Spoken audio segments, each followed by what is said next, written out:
Hello my cuties. सो मैंने आपसे पूछा था कि आपको मेरी न्यू स्टोरी में एज अ डैडी किसे देखना है। तो कुछ ने कमेंट किया बैकी को, कुछ ने कमेंट किया फ्रीन को। सो आई डिसाइडेड मैं 2 न्यू स्टोरी लेके आऊँगी। एक में बैकी डैडी होगी और एक में फ्रीन। तो चलो फिर मैं स्टोरी स्टार्ट करती हूँ। सीन की स्टार्टिंग में हमें एक आदमी को दिखाया जाता है। वह रात में थाईलैंड की गलियों में भाग रहा था। बारिश की बूंदें उस पर गिर रही थी। भागते भागते वो नीचे गिर जाता है। पीछे से गोलियों की आवाज आती है। एक ब्लैक कार उसके पास आके रुकती है। उसमें से मेन लीड कैरेक्टर फ्रीन सरोचा निकलती हैं, जो कि बहुत ही ब्यूटीफुल कोल्ड हार्टेड पर्सन है, जिसको हंसते हुए शायद ही किसी ने देखा है। वो कार से नीचे आती है और गन उस पर रखती है। वो आदमी उससे माफ़ी मांगता है। वो बोलता है, please boss, please boss, please please मुझे माफ़ कर दो, मैं लालच में पड़ गया था, अब से मैं नहीं करूँगा। फ्रीन के फेस पे एक डेविल स्माइल आती है। वो बोलती है, मैं तुम्हें छोड़ देती, बट वो क्या है ना, धोखा देने वाले को बस मौत मिलती है। और इतना बोलकर वो गन शूट कर देती है। वो आदमी गिर जाता है। फ्रीन अपनी कार में बैठती है और लीजा को बोलती है। लीजा फ्रीन की राइट हैंड होती है और साथ ही उसकी चाइल्डहुड फ्रेंड भी होती है। वो तब से अब तक फ्रीन के साथ है। लीजा कार को स्टार्ट करती है और एक मेंशन के आगे रोकती है। फ्रीन निकलकर अपने कमरे में जाती है और वाइन पीने लगती है। वो विंडो से पूरे शहर को देखती है। तभी पीछे से लीजा आती है और बोलती है, फ्रीन डिनर कर लो। फ्रीन बोलती है, देखा लीजा, आज उसकी आंखों में डर था, वो मुझे बहुत अच्छा लगा। लीजा बोलती है, फ्रीन तुम ऐसा क्यों करती हो? तुम कब तक लोगों को डराती रहोगी? ये पावर, ये पैसा तो ठीक है, बट तुम शादी कर लो। ये सुनकर फ्रीन लीजा की तरफ मुड़ती है और बोलती है, लीजा अगर तुम मेरी बचपन की दोस्त नहीं होती तो मैं तुम्हें भी मार दी होती। चली जाओ यहाँ से। लीजा गुस्से में वहां से चली जाती है। फ्रीन फिर से विंडो की तरफ देखती है और खुद से ही बोलती है, सब डरते हैं लेकिन कोई प्यार नहीं करता, सिर्फ फियर। फियर ही असली पावर है। और यहाँ पे ये सीन कट होता है। अब हमें एक छोटा सा गांव दिखाया जाता है। यहाँ की दुनिया बिल्कुल अलग है। बैकी सिंपल कपड़े पहने अपनी नानी के लिए सूप बना रही थी। उसकी नानी सोफे पर बैठी थी। उनका चेहरा पेन से बिगड़ा हुआ था। उनको सांस लेने में तकलीफ हो रही थी। बैकी की नानी बहुत ही वीक वॉइस में कहती है, बेटा तुम इतना काम मत करो, मैं तुम्हारे लिए बोझ बन गई हूँ। बैकी फोर्सफुली स्माइल के साथ बोलती है, कहती है, नानी आप कभी बोझ नहीं हो सकती, आप मेरी जिंदगी हो। अचानक नानी का चेहरा टाइट हो जाता है। वो अपने चेस्ट को पकड़ती हैं और उनकी सांसें तेज हो जाती है। बेटा यहाँ दर्द। नानी नीचे गिर जाती है। बैकी चिल्लाती है। वो अपना फोन उठाती है। अब हमें हॉस्पिटल दिखाया जाता है। डॉक्टर बैकी से बात कर रहे थे। बैकी की आंखें फियर से भरी हुई थी। डॉक्टर बोलते हैं, आपकी नानी का हार्ट वॉल्यूम डैमेज हो गया है, इमरजेंसी ऑपरेशन की ज़रूरत है। बैकी डॉक्टर की तरफ देखती है और बोलती है, कितना कितना आएगा? डॉक्टर बैकी की नानी के पेपर चेक करते हैं और बोलते हैं, कॉम्प्लेक्स सर्जरी है, अराउंड 15 लाख रुपीज़। ये सुनकर बैकी का दिल मानो रुक सा जाता है। 50 लाख, उसके पास तो 5,000 भी मुश्किल से हैं। बैकी डॉक्टर से बोलती है, कोई कोई इंस्टॉलमेंट, कोई स्कीम? डॉक्टर सैड फेस के साथ कहते हैं, ये प्राइवेट हॉस्पिटल है, पहले पैसे चाहिए, जल्दी डिसीजन लो, टाइम नहीं है। बैकी अपनी नानी को लेकर हॉस्पिटल से घर आ जाती है। रात में बैकी अपने कमरे में एल्बम को देखती है। एक फोटो में उसके पापा हैं, जो 12 साल पहले दूसरी शादी करके थाईलैंड चले गए। बैकी अपना फ़ोन उठाती है। वो 10 साल में पहली बार उनका नंबर डायल करती है। फ़ोन बजता है। उसके डैड कॉल उठाते हैं और बहुत ही अनॉयड वॉइस में कहते हैं, "हेलो, कौन? तुम्हें समझ नहीं आता रात के 11 बज रहे हैं?" बेकी थोड़ी नर्वस वॉइस में "डैड, मैं बेकी बोल रही हूँ।" उसके डैड बिल्कुल साइलेंस हो जाते हैं। बेकी के डैड बोलते हैं, "बेकी, अब तुम्हें क्या चाहिए? पैसा?" बेकी कहती है, "हाँ, मेरी नानी को हार्ट का ऑपरेशन है, 50 लाख चाहिए।" बेकी के डैड हंसते हैं और बोलते हैं, 50 लाख? पागल हो गई हो क्या? मैंने अपनी खुद की बेटी को इतने पैसे नहीं दिए। मत भूलो, मैंने तुम्हारे लिए बहुत कुछ किया है। मुझे दोबारा से कॉल मत करना। बेकी कहती है, डैड प्लीज़ सुनो, आप जो कहोगे मैं करूँगी। उसके डैड बोलते हैं, ओके, ठीक है, तुम आ जाओ, मैं देखता हूँ। बेकी फ़ोन नीचे रखती है। उसकी आंखों में आंसू होता है और एक डिटर्मिनेशन भी। बेकी अपनी नानी से बोलती है, नानी, मैं डैड के पास जा रही हूँ। वो मुझे पैसे देंगे आपके ऑपरेशन के लिए। उसकी नानी बोलती है, नहीं बेटा, तुम मत जाओ। तुम्हारे डैड अच्छे इंसान नहीं हैं। बेकी बोलती है, नानी, वो मेरे डैड हैं। वो हमारी हेल्प करेंगे, देखना आप। बेकी की नानी बोलती है, ठीक है बेटा, तुम जो भी करो, मैं तुम्हारे साथ हूँ। नेक्स्ट डे बेकी थाईलैंड के लिए निकल जाती है। उसके पास एक स्मॉल बैकपैक है। बस जंगल के बीच से होते हुए निकलती है। चारों तरफ अंधेरा होता है। बेकी विंडो से बाहर देखती है। उसे थोड़ा सा डर महसूस होता है। दो आदमी बस के पीछे से बात कर रहे थे। बेकी इंटेंसली उन्हें ही सुन रही थी। एक आदमी बोलता है, अरे भाई, आज रात बाहर मत निकलना। सुना है वो फ्रीन सरोचा यहाँ आ रही है। दूसरा आदमी बोलता है, कौन? वो माफिया क्वीन? यहाँ, इस छोटे से टाउन में? पहला आदमी बोलता है, हाँ भाई, उसके लिए छोटा बड़ा कुछ नहीं होता। वो बोलती कम है लेकिन गोली ज्यादा मारती है। आज किसी की जिंदगी खत्म होने वाली है। यह सुनकर बेकी की सांसें और तेज हो जाती है। तभी बस रुकती है। एक लेडी अंदर आती है, सिंपल ब्लैक ड्रेस पहने, सनग्लासेस लगाए। उनकी प्रेजेंस पावरफुल थी। वो सीधा आकर बेकी के साइड बैठ जाती है। बेकी नोटिस करती है कि उस मिस्टीरियस लेडी के हैंड से ब्लड निकल रहा है। उस बेकी जल्दी से खड़ी होती है और अपना लेफ्ट हैंड उसके हाथ पर रखती है, लेकिन खून अभी भी बह रहा होता है। बेकी अपने आप एक्शन में आती है। वह अपनी सीट से उठती है और मिस्टीरियस लेडी के पास जाती है। बेकी बोलती है, मैम, आपको हेल्प चाहिए?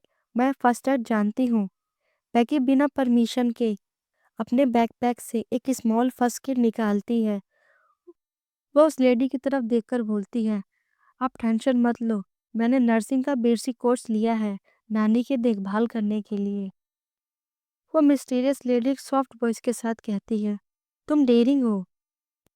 बेकी उसकी तरफ देखकर बोलती है, हाँ, मैं ब्लड देख के डरती नहीं हूँ, बस मैं प्रॉब्लम सॉल्व करना चाहती हूँ। बेकी प्रोफेशनली बैंडेज लगाती है। उसके हाथ में भी खून लग जाता है। वो लेडी बस उसके चेहरे को देख रही थी, उसकी काइंडनेस, उसकी फियरलेस अप्रोच। बैंडेज लगाने के बाद बेकी उस लेडी की तरफ देखती है और उस लेडी की तरफ स्माइल करती है। अचानक वो लेडी बेकी के हाथों को पकड़ती है और अपने तरफ पुश करती है और उसके लिप्स पर एक सॉफ्ट किस कर देती है। बेकी बिल्कुल शॉक से पीछे हट जाती है, हाथ अपने लिप्स पर रखती है। बेकी थोड़े गुस्से में बोलती है, ये क्या था? आपको क्या हो गया? अब पागल हो क्या? वो लेडी स्माइल करती है, एक डेंजरस ब्यूटी स्माइल। वो कहती है, मुझे तुम पसंद आ गई हो, आई लव यू। बेकी उसकी बातें सुनकर बहुत ही कंफ्यूज होती है। वो बोलती है, मैं मैं पहले से ही शादीशुदा हूँ, मेरा हस्बैंड है। वो लेडी अपने सीट पे खड़ी हो जाती है और बोलती है, अच्छा, इंटरेस्टिंग, कौन है तुम्हारा हस्बैंड? बेकी अपना दिमाग बहुत ही तेजी से चलाती है। बेकी को उन दो लोगों की बात याद आती है, वो माफिया क्वीन जिससे सब डरते हैं। वो सोचती है, मैं उसी का नाम ले लेती हूँ, शायद ये लेडी डर जाए। बेकी एक कॉन्फिडेंट वॉइस में कहती है, मेरे मेरे हस्बैंड का नाम है फ्रीन सरोचा, सुना ही होगा आपने। ये सुनकर बिल्कुल कंप्लीट साइलेंट होता है। वो लेडी एक बियर्ड स्माइल करती है और बिल्कुल बैकी के क्लोज आ जाती है और बैकी को सीट के कॉर्नर पर बैठा देती है। वो लेडी कहती है, तुमने सही नाम चूज किया। तभी बस रुकती है। 8-10 लोग गन के साथ बस में आते हैं। वो डायरेक्टली उस लेडी के पास आके रुक जाते हैं। एक बॉडीगार्ड कहता है, सरोचा बॉस आप ठीक हैं? वह अटैकर पकड़ा गया, आपको कुछ हुआ तो नहीं? यह सुनकर बैकी की आंखें फैल जाती हैं। उसका दिल धड़कना बंद हो जाता है। ये तो वही है। दूसरा बॉडीगार्ड कहता है, बॉस ये लड़की कौन है? क्या इसने कुछ? फ्रेन हाथ उठाकर उनको रोक देती है। वो बैकी की तरफ देखती है। उसकी आंखों में एक स्ट्रेंज वार्मथ थी जो पहले कभी भी किसी ने नहीं देखी। ये मेरी वाइफ है। और फिर बैकी की तरफ मुड़ती है और बोलती है ना डार्लिंग? बैकी गुस्से में बोलती है, तुम पागल हो क्या? वो लेडी स्माइल करती है और बोलती है, हाँ तुम्हारे प्यार में। तुमने ही तो कहा तुम तुम शादीशुदा हो और तुम्हारे हस्बैंड का नाम फ्रीन सरोचा है। मैं ही हूँ फ्रीन सरोचा। बैकी ये सुनकर कुछ नहीं बोल पाती। उसका गला बिल्कुल सूख जाता है। फ्रीन उसके हाथों को होल्ड करती है और बोलती है, चलो घर चलो, हम दोनों को बहुत कुछ डिस्कस करना है। बस के बाहर एक ब्लैक लग्जरी कार खड़ा है। फ्रीन बैकी के हाथों को पकड़ती है। उसका टच बहुत ही जेंटल था। बैकी मना करती है बट उसके बॉडीगार्ड बैकी को कार में बैठाते हैं। बैकी एक गहरी सांस लेती है। वो फ्रीन के कार में बैठ जाती है।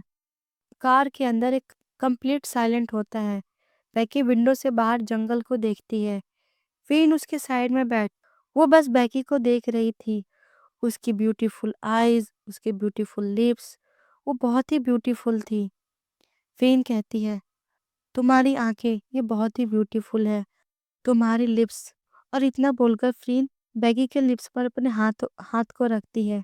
बैकी गुस्से से उसके हाथों को नीचे करती है और बोलती है, डोंट टच मी। इतना बोलकर बैकी उसे कुछ नहीं बोलती और चुपचाप बाहर देखती है। फिर फ्रीन थोड़ा मूव करती है और बैकी के हाथों को होल्ड करती है।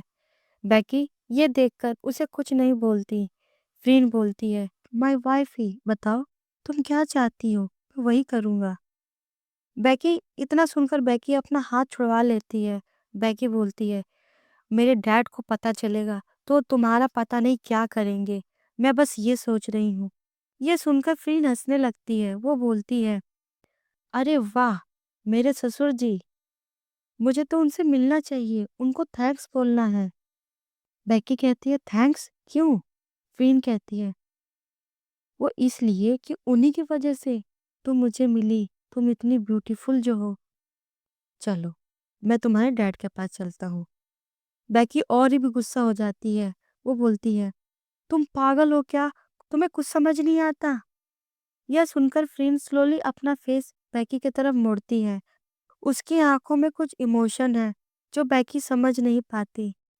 गुस्से में बोलती है, तुम्हें मेरी वाइफ बनना होगा एक्चुअली में। यह सुनकर बैकी की सांसें रुक सी जाती हैं। लेकिन मैं आपको नहीं जानती हूँ, ना आप मुझे जानती हो। फ्रीन उसी सीरियस फेस के साथ बोलती है, जब मैं छोटी थी मेरी मॉम मुझे बहुत ही प्यार करती थी। उनके जाने के बाद मुझे किसी ने प्यार नहीं किया। बट जब बस में तुम मुझे बैंडेज लगा रही थी, तुम्हारी आंखों में मेरी मॉम जैसी केयर थी। तुम मेरे दर्द को फील कर रही थी जैसे मेरी मॉम करती थी। मैंने तभी तभी मैंने सोचा कि मैं सिर्फ तुमसे शादी करूँगा, कि तुम मेरी वाइफ बनोगी और ये फाइनल है, समझी? मेरे लिए आज तक पावर, मनी और फियर सब कुछ था। लेकिन आज पहली बार किसी ने मुझे देखकर मेरी हेल्प की, डर कर नहीं। पर तुम वो पहली लड़की हो जिसने मेरी हेल्प करी, मेरी पोजीशन की वजह से नहीं। जब तुम मेरी हेल्प कर रही थी, तुम्हारे आंखों में कोई डर नहीं था। तुम्हारे आंखों में एक चिंता थी मुझे लेकर, और वही चीज मुझे चाहिए। मुझे प्यार करने वाला आखिरकार इस दुनिया में आ गया। और तभी मैंने सोचा कि मैं सिर्फ तुम्हारी हूँ और तुम सिर्फ मेरे। तभी कार एक मैसिव गेट के सामने रुकती है। सिक्योरिटी गार्ड उन्हें सलूट करते हैं। कार अंदर आती है और एक बहुत ही ब्यूटीफुल मैंशन दिखाया जाता है। कार रुकती है, फ्लिन डोर खोलती है और बाहर निकल आती है। वो बैकी के लिए भी डोर खोलती है, बड़े प्यार से बोलती है, आ जाओ माय वाइफी। बैकी मैंशन को देखती है और सोचती है, अरे यार, ये मैं कहाँ फंस गई। कैसे भी करके मुझे यहाँ से निकलना होगा और अपने डैड के पास जाना होगा। वो अपना हाथ फ्रीन के हाथ में रखती है। फ्रीन उसे मैंशन के अंदर ले जाती है। वो बैकी को सोफे पे बैठने के लिए बोलती है। बैकी वहाँ बैठ जाती है। तभी फ्रीन का कॉल आता है। फ्रीन उस कॉल को अटेंड करने के लिए बाहर चली जाती है, बैकी को वहीं छोड़कर। तभी बैकी देखती है कि उसके आसपास कोई नहीं है। वो जल्दी से विंडो से होकर वहां से भाग जाती है। फ्रेन वापस रूम में आती है। वह देखती है कि रूम में बैकी नहीं है। फ्रेन के फेस पर एक डेविल स्माइल आती है। वो अपना फोन उठाती है और वो लीजा को कॉल करती है और बोलती है, हेलो लीजा, मुझे वो चाहिए। लीजा बोलती है, कौन? फ्रेन बोलती है, बैकी, मुझे उसकी सारी इंफॉर्मेशन चाहिए। वो इतना बोलकर वो फोन रख देती है। फ्रेन खुद से ही बोलती है, आखिर कब तक भागोगी मेरे से माय वाइफी। और यहीं पे एपिसोड एंड होता है। देखते हैं नेक्स्ट एपिसोड में क्या होगा। अगर आपको ये वीडियो अच्छी लगी सो प्लीज़ मेरे वीडियो को लाइक करना। कोई नया हो आई रिक्वेस्ट मेरे चैनल को सब्सक्राइब करना। कमेंट करके बताना आपको ये वीडियो कैसी लगी। मैं आपसे मिलती हूँ एक नए वीडियो में। जब तक के लिए बाय बाय।